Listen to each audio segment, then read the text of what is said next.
Hey, good morning, friends, or whatever time of day it is when you are viewing this video. It's morning for me when I'm recording it. Yesterday, we talked some about the role of the empathetic witness in bearing witness to suffering. You can scroll back and see that video if you'd like.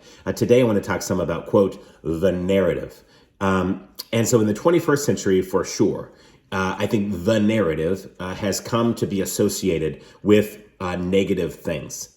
We understand the narrative I think in our just sort of parlance, in our everyday dialogue, to be something about maybe mass media shaping a story in a particular way that distorts the truth, or the narrative can be shaped in a way to reinforce whatever our biases may be. But regardless of reinforcing or of challenging, the narrative is like a thing in the world. And we talk about it in terms of confirmation bias, etc. So the narrative is associated with these like kind of negative qualities. But narrative itself is actually really important, plays a really important function in our lives. And I want to talk some about that this morning, because I think understanding how narrative plays a role in our lives will help inform us about how we relate to others, and to think a little bit more critically about how we form beliefs that root us or ground us in our own narrative. So I hope you'll spend a few minutes with me right now thinking some about narrative. And I really want to frame this in the context of life-altering or era-defining events. So events on a global scale, events that capture the world's attention, or more particularly in your life, the events in your life that alter the trajectory of your life. Narrative is going to play a really big role here. Narrative identity. And at the end of this, I'm just going to give you one screenshot of one paper. You could pause and read the abstract of it, or you could just follow the citation and actually read the paper. But narrative identity is this idea that comes through psychology. And I think it's important to pay some attention to this. So narrative identity itself is the idea that the way that humans, that all of us, make sense of our lives is by reconstructing kind of autobiographical details of our life and putting those reconstructed stories or reconstructed narratives, putting those in service of like defining who we are and what we're about and what our life means and what our purpose is. Now, that's important, because what is it that connects us through time as people, right? That I'm not the same person that was born an infant 41 plus years ago. So everything about me has changed.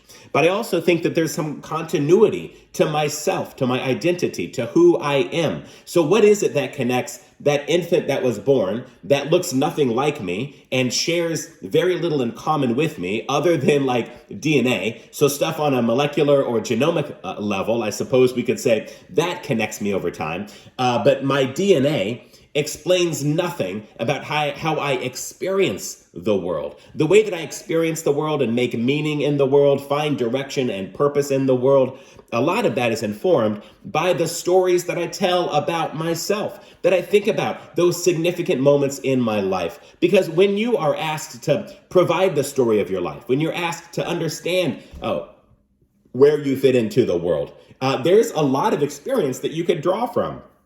Many of us have memories. Maybe it's of preschool, or the first time you went to kindergarten, or the first time you got on the school bus, or something like that. All of those memories, you can incorporate those into the story of your life. But of course, we don't, right? I have many mundane experiences and memories that I could sort of like produce for you right now. But those mundane memories don't necessarily inform the way that I understand myself.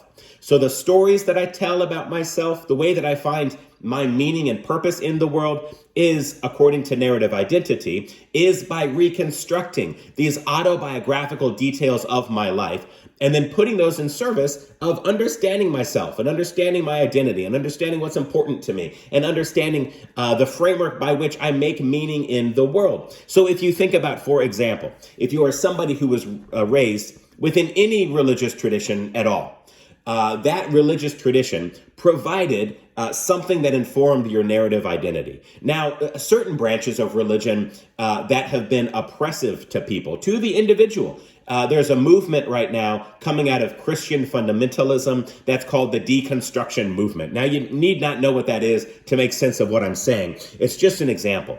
We see people say, gosh, I was raised being told this, this, and this. And now I'm deconstructing that bad theology that made me think harmful thoughts about myself or harmful thoughts about others.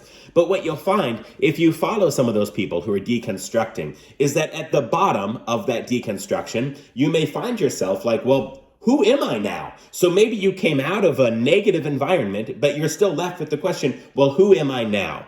Well, you might tell some stories from your life and tell some stories about what you think the future might be like. That's narrative identity. And it's really important that we identify that we tell stories about ourselves. Now, let's connect this to global events on a massive scale.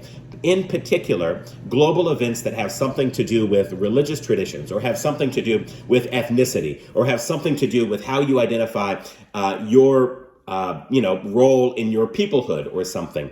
Those are deep narratives. Those narratives help you to understand your place in the world. And when we see global events that begin to challenge some of the narratives that we've grown up with, some of the narratives that we use by which we define ourselves, then we're not merely being challenged with the way we think the world works. We're actually being challenged on the core of our identities, the core of those narrative reconstructions that we've done to make sense of the world. And I think it's important to point this out because people will say things like, we don't see the humanity of others, or how can you not pay attention to the suffering that I'm experiencing? Why are you only centering your suffering?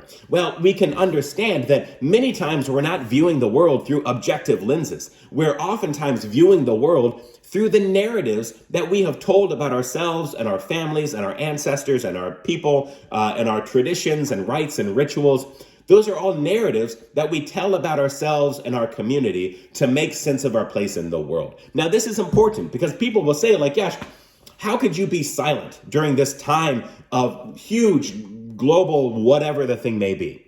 And we have a thing right now that we're dealing with. And it's terrible and tragic. And of course, we condemn all violence. There is global agreement that any targeting of innocent civilians by whomever is involved in the conflict is a violation of certain human rights that we've laid out to try to protect our innocent civilians.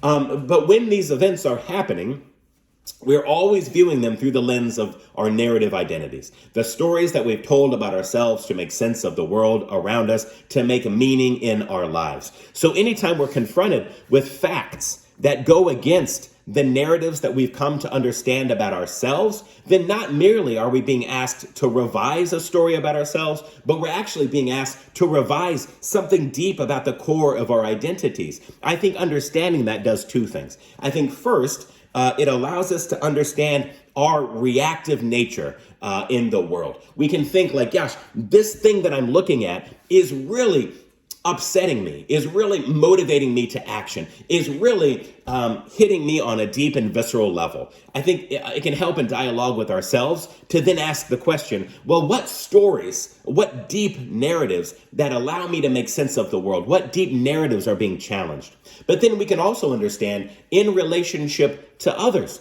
what deep narratives do other groups have about their origin story or their shared experience within their communities? What deep narratives may be being challenged, and how can we understand that all parties involved in a conflict, in a debate, in an era-changing or defining event, that all of us have deep personal narrative identities that are going to be challenged. So oftentimes, it's not about who's right and who's wrong, but we frame it in that way because we like good guy, bad guy narratives. But the reality, all of us are living with these deep narrative identities. They're being challenged by some global or life-altering or era-defining event.